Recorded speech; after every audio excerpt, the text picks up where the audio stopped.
Hi, Mr. Collins. Thank you for your time. I have just a few questions for you, sir. The first question is, what are your objectives of your role at the law firm? It's a good question, and obviously Ashurst, as you may know, has been going through a lot of change in the last few years. The most notable piece of change that the firm has gone through has been the merger with the firm formerly known as Blake Dawson and most recently known as Ashurst Australia, which is effectively almost doubling the size of the firm. It's now almost $1 billion business across the world. And I think one of the objectives, therefore, is to really consolidate that merger and make sure that it benefits the whole network of 28 offices, including obviously in Milan and Rome here in Italy, and really drives the synergies across the world. So that's the first real priority. The second, I would say, is to develop the firm and the platform and the strategy so that we move towards our objective of becoming one of the few global elite law firms. And the third is, clearly we need to focus on making sure the business is as efficient and tight in the way it's operating as possible. We are a firm who historically have always had a very entrepreneurial culture and a culture of real teamwork, and that is very, very important. It's in our DNA, and certainly it is at the heart of the merger on both sides of the world. Right. Is Europe a strategic market for you, if you consider Europe with this recession that this look like without hand? Europe has and will remain a very strategic market for Ashurst. It's one of the we have offices across the entire European, West European continent, if you will. By I think 2017, the European legal services market will account for $200 billion of fees. It'll be a very big market, and roughly 40% of our lawyers are based in Europe, and that we have no intention of reducing that in any sense. Far from it. There are areas of Europe where we really want to strengthen our presence, and we're looking very closely, obviously, at Italy. It's one of our key priorities in terms of our focus. All right. And what are the strategic markets in Europe, and how you tend to move on that? Well, Europe, as I say, I mean, we are across all the main centres in Europe as a firm, so I wouldn't identify any individual market. But what is a real focus for us is to make sure that our network, which has historically worked very well and very tightly, it's very important that our network continues to operate in that way across all the main centres of Europe, including, I should say, within Italy, in Milan and Rome. And that is a real focus for us now. And there are obviously, we are always looking to fill gaps in our capacities and our competencies in the various centres where we are.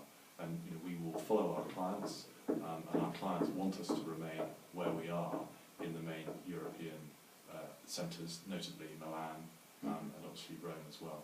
Yeah, but Milan, do you consider this country still important for Ashurst, if we consider the recession, the bad economic period? Absolutely. We, as I say, we are looking very closely at investing in Italy. You'll see evidence of that over the coming 12 months. As you'll know, we have promoted a corporate partner in Rome last year, Ayana Bass, and we have a very strong platform in several key areas which are core to the firm's business worldwide in Italy. And it's not just, I would make this point, it's not just the work we do in Italy, it's the work we do in Italy, or from Italy, following Italian clients across the world, and that is very important for us. There are some major clients that we work for from the Italian platform outside Italy. Right. That's the beauty of Italy for us. Yeah. And the next question was specific about Rome. So does the new office in Rome give good result? It's quite unusual, I think, for an international firm to have an office both in Milan and in Rome. We feel it works very well for our business. We have very complementary skills in both offices. And yes, it's working very well. And what the next strategic step that the firm intends to do in Italy?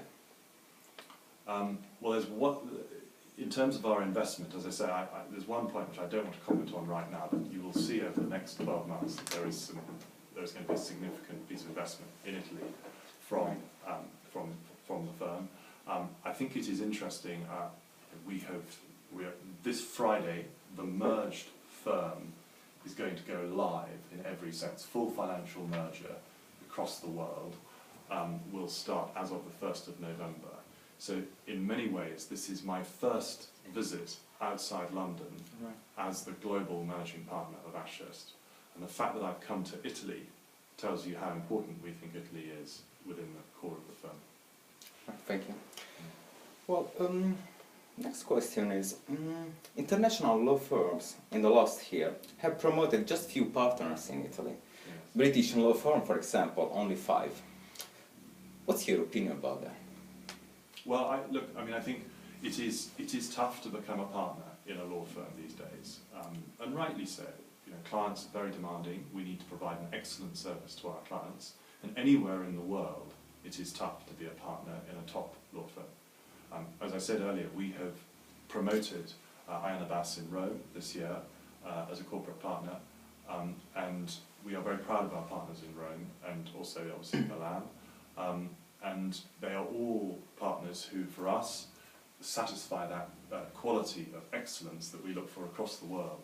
So I don't think that you can extrapolate from the statistics in Italy anything particular to Italy. There are, it is a tough market for partners or people becoming partners of law firms across the world. It doesn't matter which country you're in. Right. And in your opinion, what's the destiny of boutique firm? Small law firm, independent law firm, or firm that put focus in the domestic market, like the Italian one, for example. Yes. Well, there are some very strong boutique domestic firms in Italy, and we have huge respect for them. And I know they are a very strong feature of the Italian legal market. Our model is different. We are clearly a very international firm. We work at times very closely with the domestic firms, but this is a different model, and I think there will always be room, particularly in a market like Italy, for domestic boutique law firms. That is not a phenomenon that we're going to see change, but there is room also for a firm which has a very international profile and moves into what we are identifying as that global elite status.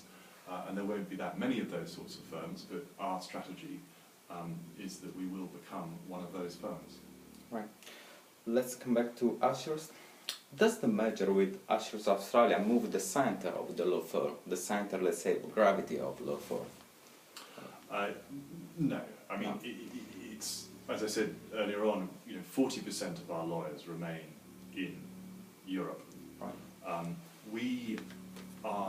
What Ashurst Australia and the merger with Ashurst Australia represents for Ashurst is one step on the path to becoming a global elite law firm. Ashurst Australia is an incredibly strong business.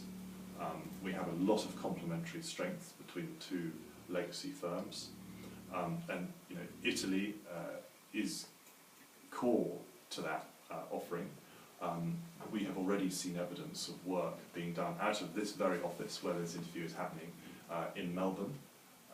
There's a joint project which has been going on between Franco Vigliano, who's the head of our Italian business, as you may know, and some partners in Australia about a Melbourne-based project.